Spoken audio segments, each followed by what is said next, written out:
ಹಣ ಇದು ಸುಮಾರು 3-4 ದಿವಸದಿಂದ ವಾಟ್ಸಾಪು ಫೇಸ್ಬುಕ್ಗಳಲ್ಲಿ ಯಾರೋ ಲಾಯರ್ ಜಗದೀಶ್ ಅಂತೇಳಿ, ಪ್ರಥಮ್ ಅಂತೇಳಿ, ದೊಡ್ಡಬಳ್ಳಾಪುರದ ಘನತೆ ಹಾಗೂ ಪೊಲೀಸ್ ಇಲಾಖೆಯ ಒಂದು ಇದನ್ನೇ ಪ್ರಶ್ನೆ ಮಾಡೋ ರೀತಿಯಲ್ಲಿ ಇಡೀ ರಾಜ್ಯಾದ್ಯಂತ ವಾಟ್ಸಪ್ಪು ಫೇಸ್ಬುಕ್ಕಲ್ಲಿ ಹರಿದಾಡ್ತಾಯಿತ್ತು.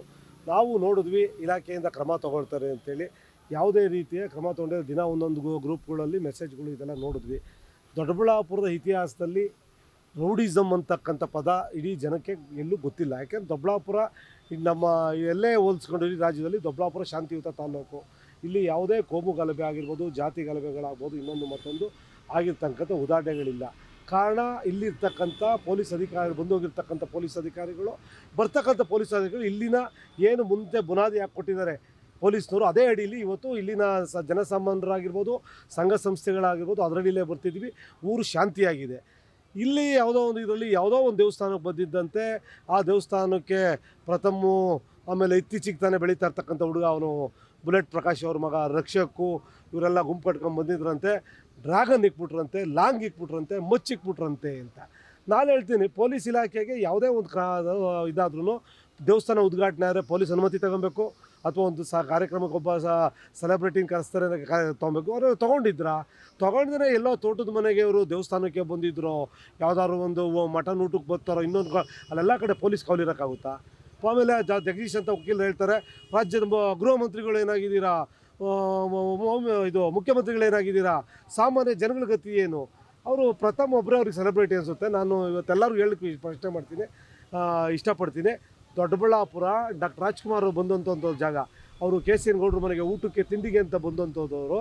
ಅವ್ರು ಯಾವುದೇ ಇದಿಲ್ದೇ, ಪ್ರಚಾರ ಇಲ್ದೇ ಬಂದೋದ್ರು. ನಿಜವಾಗ್ಲೂ ಇಲ್ಲಿ ನಾವು ದೊಡ್ಡಬಳ್ಳಾಪುರ ಜನನೇ ಸೆಲೆಬ್ರಿಟಿಗಳು. ನಮಗೆ ಯಾರ್ದು ರಕ್ಷಣೆ ಬೇಕಿಲ್ಲ.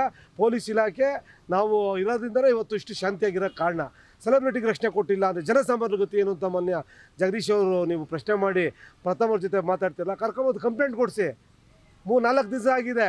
ಇಲ್ಲ ನೀನೇ ಬಂದು ಕಂಪ್ಲೇಂಟ್ ಕೊಡ್ರಿ. ಸೊ ಬರೀ ಹಾಕಿ ಪಾಷಾ ಅವರೊಬ್ಬ ದಕ್ಷ ಅಧಿಕಾರಿ ಇದ್ದಾರೆ.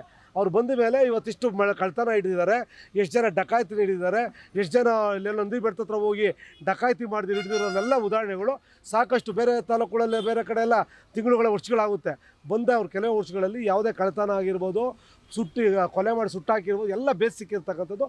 ಒಳ್ಳೆ ದಕ್ಷ ಅಧಿಕಾರಿ ಭಾಷಾ ಅವರಿದ್ದಾರೆ. ಟೌನಲ್ಲಿ ಅಮರೇಶ್ ಗೌಡ್ರು ಇದ್ದಾರೆ, ಒಳ್ಳೆ DYSP ಇದ್ದಾರೆ.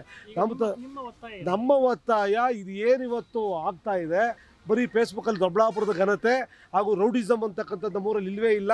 ಅವ್ರು ಯಾರು ರೌಡಿಗಳು ಬಂದಿದ್ದರೆ, ಡ್ರ್ಯಾಗನ್ ಇವತ್ತು ಯೂಟ್ಯೂಬ್ ಇದಲ್ಲಿ ನೋಡಿದ್ದೀವಿ, ಅವರು ಪ್ರಥಮ ಒಪ್ಕೊಂತಾರೆ. ನಾವು ನಿಜ ಆಮೇಲೆ ಕಂಪ್ಲೇಂಟ್ ಕೊಡು. ನಿನಗೆ ಭಯ, ಪೊಲೀಸ್ ಮೇಲೆ ಗೌರವ ನಂಬಿಕೆ ಇರ್ಬೇಕು. ನಾನು ಈಗ ಮಾತಾಡ್ತಿದ್ದೀನಿ. ನಾನು ಇವಾಗ ನಮ್ಮ ಭಾಷಾ ಸಾಹೇಬ್ರಿಗೆ ಹೇಳಿದ್ದೀನಿ, ನಾವು ನಿನ್ನೆ ಸುಮೋಟೋ ಕೇಸ್ ದಾಖಲಿಸಿ ಅಂತೇಳಿ ಕೊಟ್ಟಿದ್ದೀವಿ. ಆಮೇಲೆ ಭಾಷಾ ಸಾಹೇಬ್ರ ಹತ್ರ ಸರ್ ನಾನು ಖುದ್ದ ಕಂಪ್ಲೇಂಟು ಬೇಕಾದ್ರೆ ಕೊಡ್ತೀನಿ ತಗೊಳ್ಳಿ, ಇದರ ಮೇಲೆ ನಿಮಗೆ ಮಾಡೋಕ್ಕೆ ಬರಲಿಲ್ಲ ಅಂದರೆ ನಾವು ರಕ್ಷಣಾ ವೇದಿಕೆಯಿಂದ ಕಂಪ್ಲೇಂಟ್ ಕೊಡೋಕ್ಕೆ ಸಿದ್ಧ ಇದ್ದೀವಿ ಅಂತೇಳಿ ಈ ಕ್ಷಣಕ್ಕೆ ಬೇಕಾದ್ರೆ ಅವ್ರು ಕೇಳಿದ್ರೆ ಕಂಪ್ಲೇಂಟ್ ಕೊಡೋಕ್ಕೂ ಸಿದ್ಧ ಇದ್ದೀವಿ, ಕಂಪ್ಲೇಂಟ್ ಕೊಡ್ತೀವಿ. ಯಾಕೆ ನಮ್ಗೆ ಯಾವುದೇ ರೌಡಿಗಳು ಭಯ ಇಲ್ಲ. ದೊಡ್ಡಬಳ್ಳಾಪುರದ ರೌಡಿಗಳು ಇಲ್ಲ, ಬರ್ಲಿಕ್ಕೆ ಸಾಧ್ಯ ಇಲ್ಲ. ಯಾಕೆಂದ್ರೆ ಇಲ್ಲ ಅಷ್ಟಿದ್ದೀವಿ. ಯಾವನೋ ಎಲ್ಲೆಲ್ಲಿಂದನೋ ಬಂದು ಪುಡಾರಿಗಳೆಲ್ಲ ಮಾತಾಡಿ ರೌಡಿಸಮ್ ನಿಮ್ಮ ಪ್ರಚಾರಕ್ಕೋ ನಿಮ್ಮ ಪಿಕ್ಚರ್ಗಳು ಹೆಸರು ಮಾಡ್ಕೊಳ್ಳೋದಕ್ಕೆ, ನೀವು ಬೆಳೆಯೋದಕ್ಕೆ ದೊಡ್ಡಬಳ್ಳಾಪುರದ ಹೆಸರನ್ನ, ದೊಡ್ಡಬಳ್ಳಾಪುರ ಪೊಲೀಸ್ನ, ಮಾನ್ಯ ಗೃಹ ಮಂತ್ರಿಗಳ, ಹೋಮ್ ಮಿನಿಸ್ಟ್ರಿಗಳ ಹೆಸರುಗಳು ತಗೊಂಡು ನೀವು ಬೆಳೆಯೋಂಥದ್ದು ಪಿಕ್ಚರ್ ಯಾವ ಪಿಕ್ಚರ್ ಮಾಡ್ತೀರಾ? ಅಣ್ಣವರು ಎಲ್ಲ ಪಿಕ್ಚರು ಸುಮೋಟೋ ದಾಖಲಿಸ್ಬೇಕು. ನಿಮಗೆ ಸುಮೋಟೋಗೆ ಹಾಕೋಕ್ಕೆ ಅವಕಾಶ ಇಲ್ಲ ಅಂದರೆ ನಮ್ಮ ತಾಲೂಕಿನ ನೆಮ್ಮದಿ ಹಾಳು ಮಾಡ್ತಕ್ಕಂಥವ್ರು ಯಾರು ಯೂಟ್ಯೂಬಲ್ಲಿ ಇದರಲ್ಲೆಲ್ಲ ಮಾಡ್ತಾರೆ ಅವ್ರ ವಿರುದ್ಧ ಕ್ರಮ ತಗೊಳ್ಳಿ ಅಂತೇಳಿ ಕಂಪ್ಲೇಂಟ್ ಬರ್ಕೊಡೋಕೆ ಸಿದ್ಧ ಇದ್ದೀವಿ. ಇದನ್ನು ಸರ್ಕಲ್ ಇನ್ಸ್ಪೆಕ್ಟರ್ ಗಮನಕ್ಕೆ ತಂದಿದ್ದೀನಿ ನಾನು.